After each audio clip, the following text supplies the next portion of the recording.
দূর থেকে দেখলে মনে হবে সবুজ পাতার ছায়ায় ঝুলছে রঙিন ফলের মালা। কাছে গেলে বোঝা যায় অসময়ের তরমুজের বাগান। নিচে মিঠে ও লোনা পাড়ের মিশ্র ঘেরে মাছের খেলা, আর উপরে মাচায় ঝুলছে সুপ্রিম হানি, তৃপ্তি, ব্ল্যাক বেবি, সুগার কুইন আর বাংলা লিংক নামের তরমুজ।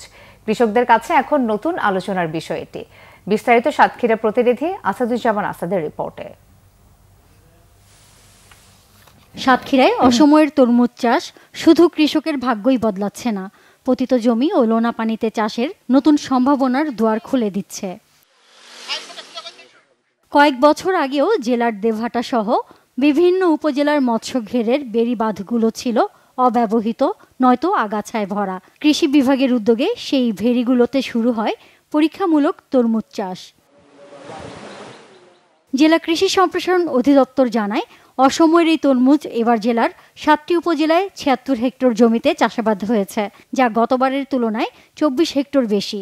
প্রতি বিঘা সমতল জমিতে এই তরমুজ চাষে খরচ হয় ৪০ থেকে ৪৫ হাজার টাকা, বিক্রি হয় ১.৫ থেকে ২ লাখ টাকা পর্যন্ত। এতে বেশ লাভ হওয়ায় খুশি কৃষকরা। কৃষি অফিসের সহযোগিতায় আমার এই তরমুজ চাষের জন্য স্যারদের পরামর্শে ঘেরির বাঁধ বেকু দিয়ে বাঁধাইয়ে দুই সাইডই হচ্ছে মাচান দিয়ে আমরা হচ্ছে স্যারদের সহযোগিতায় নতুন তরমুজ চাষ করেছি। তরমুজ চাষ করে এ থেকেই আমাদের ভালো একটা লাভজনক হচ্ছে টাকা এসেছে। এই ঘেরের ভেড়িগুলো সব ফেলানো ছিল, তাদের পরামর্শে এই ভেড়িগুলো নতুনভাবে এই সুপ্রিম হানি তরমুজ চাষ করেছি। আমার এই চাষের পাশাপাশি আশপাশে সবাই দেখে এই চাষগুলোর প্রতি অনেক উৎসাহিত হয়েছে। আমাদের এই আনসিজনে এই তরমুজগুলো উৎপাদন হচ্ছে, আর এই উৎপাদন হওয়ার কারণে আমাদের এখানে কর্মসংস্থানের ব্যাপক একটা উন্নতি হচ্ছে।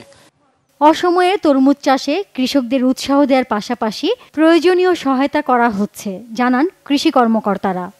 এই দেবহাটা উপজেলায় আস্তে আস্তে এই যে অফ সিজন তরমুজ যেটা আমরা দিয়েছি এবার সুপ্রিম হানি, গত বছর অনেক জায়গায় হয়েছিল রোজা মালিক সিডের, সেটা আস্তে আস্তে সম্প্রসারিত হচ্ছে এবং কৃষকরা অনেক লাভবান হচ্ছে।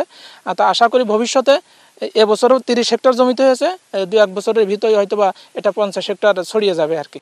অসময়ের তরমুজ চাষ কয়েক বছরের মধ্যে এই জেলার গণ্ডি পেরিয়ে দেশের অন্য উপকূলীয় অঞ্চলেও ছড়িয়ে পড়বে, এমনটাই আশা সংশ্লিষ্টদের। Bangla vision news desk.